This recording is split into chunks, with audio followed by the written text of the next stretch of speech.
Hey everybody, it's Tim here, and I just wanted to do this quick video and tell you guys why I sold all my stock, and decided that I'm going all in on real estate. That's right, I'm going all in on real estate, even though everybody else out there on YouTube says there's a housing bust coming up. I'm going to show you guys why I'm going all in on real estate coming right up. But first, a word from our sponsor. And today our sponsor is me, Tim with Infinity Financial. If you're looking for a purchase, mortgage, or a refinance loan, or a fix and flip, DSCR, any type of mortgage in the state of Arizona or Colorado, reach out to me at team@yourifmc.com. I'll have that link in the description. All right. So, obviously, as a mortgage broker, I do understand real estate a lot better than a lot of people do, but I also understand money and finance a lot better.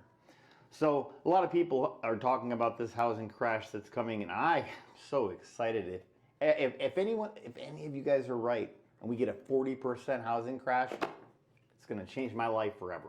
Because I'll have all my money in real estate and probably won't even owe anyone money. I probably won't even need any notes at that point. But is that likely to happen?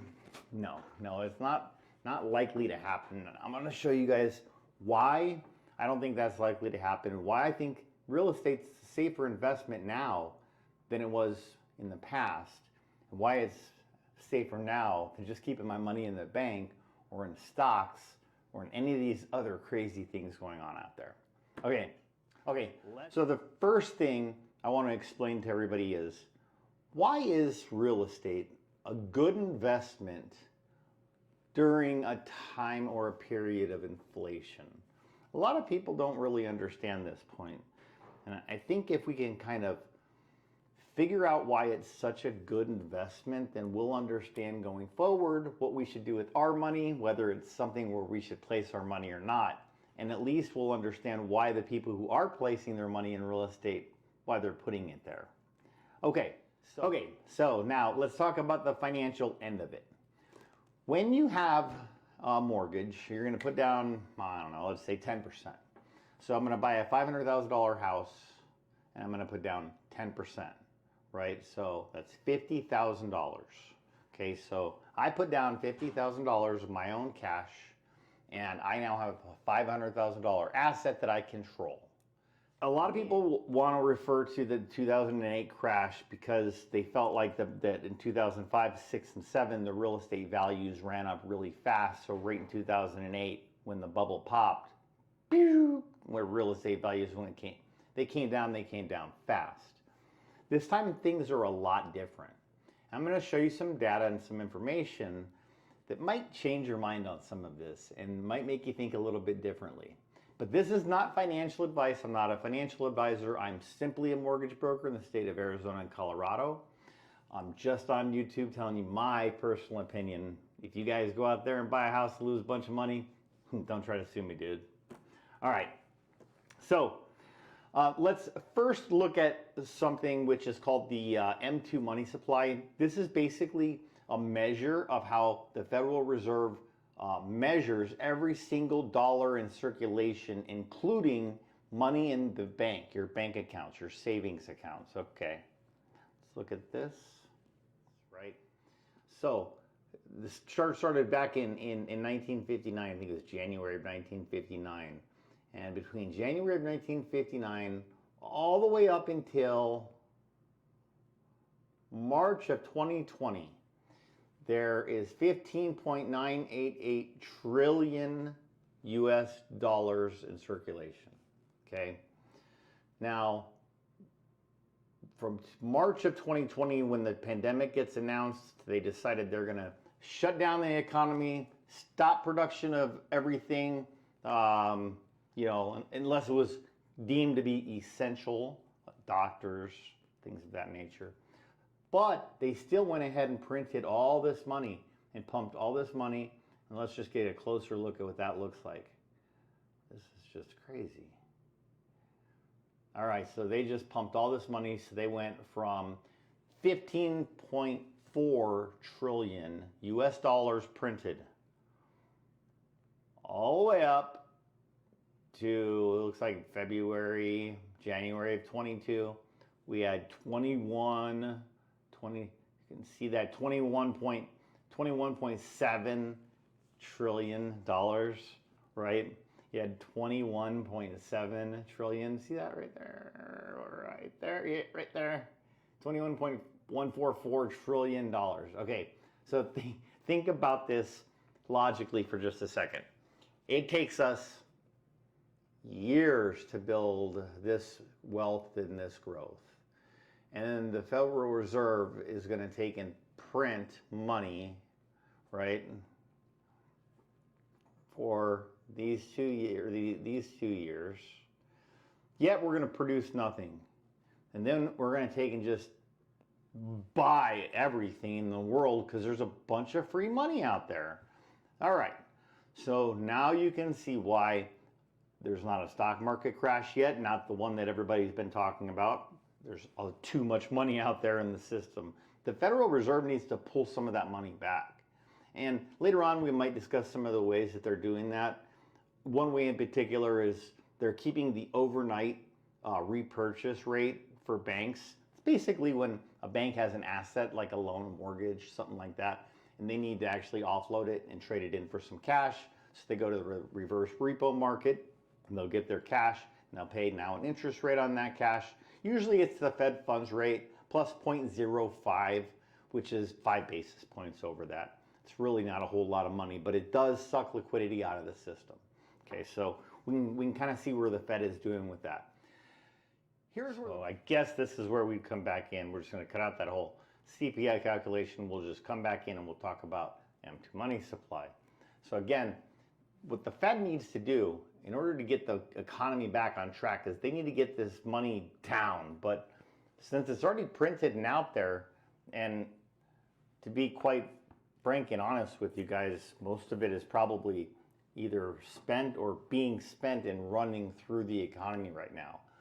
That's why this morning, the jobs report that came out, but the jobs report that came out today, the reason the stock market jumped and the bond market jumped and everything got, the bond market went down so much and things got the stock market and the bond market got twisted and went down today. The reason on why that happened is we got the job numbers that come out and they came out way better than expected, like 526,000 non-farm payroll jobs. We're talking service jobs, education jobs, governmental jobs. We're still not back to the job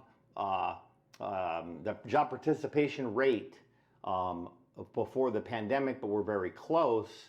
However, the unemployment rate went from 3.6 to 3.5. So with these kind of numbers, even though we have two negative quarters of GDP, the recession is not as bad as we're seeing. And I think a lot of that has to do with the amount of money that's still out in the economy right now, because it's still working its way through this system. You and I are seeing this every day when we're paying higher prices at the pump. All right. Number 2 reason. When you're buying a mortgage, you're buying this fixed debt. So let's say that fixed debt is $2,000 per month. And you can get somebody to cover that debt service, which you can rent out a house, Airbnb it, maybe it's an office building, whatever. The building itself is going to cover the debt service ratio. And then anything above that is going to be cash flow for you, the investor. Right? So anyway, you get into you get into a fixed rate debt, meaning let's say you're buying a house at $500,000 today. I think $460 is the median sale price, but let's say you're getting into it at $460 today, and you're getting that payment fixed. And I'm not using a calculator here, guys, so just using some round numbers. It's fixed at $2,000 a month. But now 10 years goes by, and obviously inflation is just still running up and still running up, because guys, I hate to tell you, but if we print 40% of all the money that's ever existed in the world, and when we shut down the economy, we're gonna see some really weird things happen that we have never seen before. We are going to see scarcity in things like food and essentials around the world, not just around here in America. And here in America, we're probably going to have it better than most places. But the economy itself is going to struggle with the amount of money that was printed into it. Now, there's a couple ways that the government can fix this. And the number one and easiest way would be just go in there and tax us all, raise all of our taxes. In fact, raise the richest taxes first, but then raise the middle and lower class. They can raise all of our taxes and get us out of this. In a long term, the jet to the GDP right now is, let's go to look at that. I think the jet debt to GDP is at 137%, right? That means that's like, if you come to me asking for a mortgage and I tell you got a 130% debt to income ratio, that means you're spending 137% of what you're making. You're spending more than you're making. It's not sustainable. Here's what I think is going to happen. Rather than raising taxes, which we know they're going to do because they're going to go through this budget reconciliation. Kristen Sinema already said she's going to sign on. All they needed was the 50 Democrat they didn't need any Republican votes. They just needed the Democrat votes. They got Joe Manchin, Kristen Sinema, tiebreaker, of course, Kamala Harris. This bill's getting signed in. Yes, we're all going to get more taxes. The other way they're going to tax us is with inflation. Now check this out. When you have inflation, you also have wage growth or wage inflation, okay? So if you're sitting at a point where you're at 137% of GDP, and you can't raise taxes because you can't get legislation to pass it and you're the Fed, then you decide, well, maybe we're just going to let the inflation run out of control for a bit. Let me show you some interesting numbers. So here's some examples of our current deficit, total debt obligations. It's almost 30 trillion, but there's our monthly payment on that debt obligation. And here's our total assets as of last year from our balance sheet. Our total monthly debt, if we take just the asset or the income and divide it by 12, as you can see, you can see where we're at there. Here's all of our tax brackets, right? And all the people within them. I did an average. An average of all taxpayers currently are paying 13.3%. And that's an average of all taxpayers in America. High end, low end, everybody, okay? They get that number. The amount that they paid for 2021 was $10,649 per taxpayer, right? 1416. Now this number right here is the 3.1 trillion is what they would get to, or is what they should have gotten to in revenue with these numbers here. I got these numbers, by the way, from the taxfoundation.org. Okay. So if they moved up the tax rate to 19.6%, which is, I think, in the proposal that I read, or somewhere around, it's going to be around 19.6% combined with everybody. That would mean the wage inflation should bring us up to the 13,149, which gives us the 25,000, which puts us here for our now debt to GDP. So as you can see, the federal government has an incentive to have more inflation or to have runaway inflation for the next 5 or 10 years. However, a lot of people are fear, well then, Tim, you know what? Houses are going to crash just like they did in 2008, because the 2008 recession caused houses to go down like 30 or 40%. That's not what happened, guys. There's no recession in history that's caused houses to go down 30%, 20%, not even 10%. Recessions cause houses to go up in value. The 2008 financial crisis was the housing crisis causing a recession, not a recession causing a housing crisis. It's completely backwards. So we don't have that issue now. Now what we have is a housing crisis with a shortage of housing. So it's really hard time to buy a home with interest rates going up, but it sure is a great time to rent a home, right? Not so fast. I think that I read a report over here from Zillow that says right now, rents are on the rise as high as they've ever been. Boy, what do we do?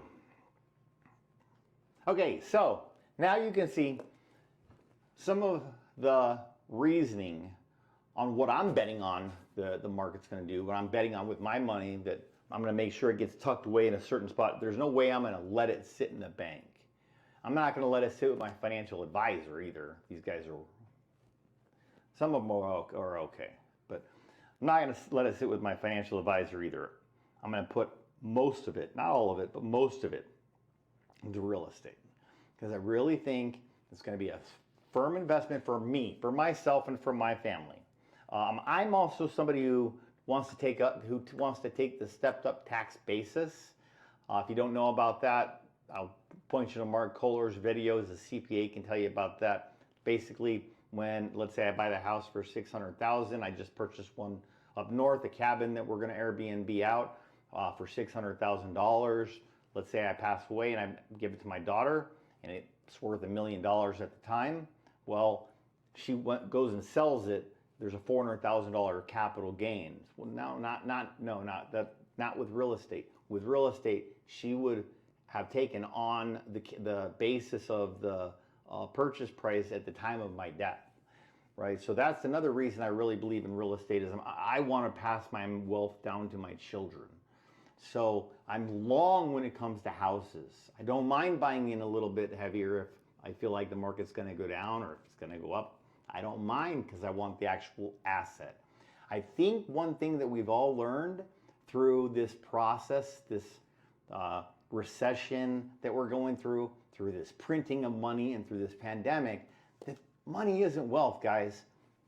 Wealth isn't a bunch of money that they print on paper. Look, you can literally just take this stuff and burn it, start fires with it. It's worthless.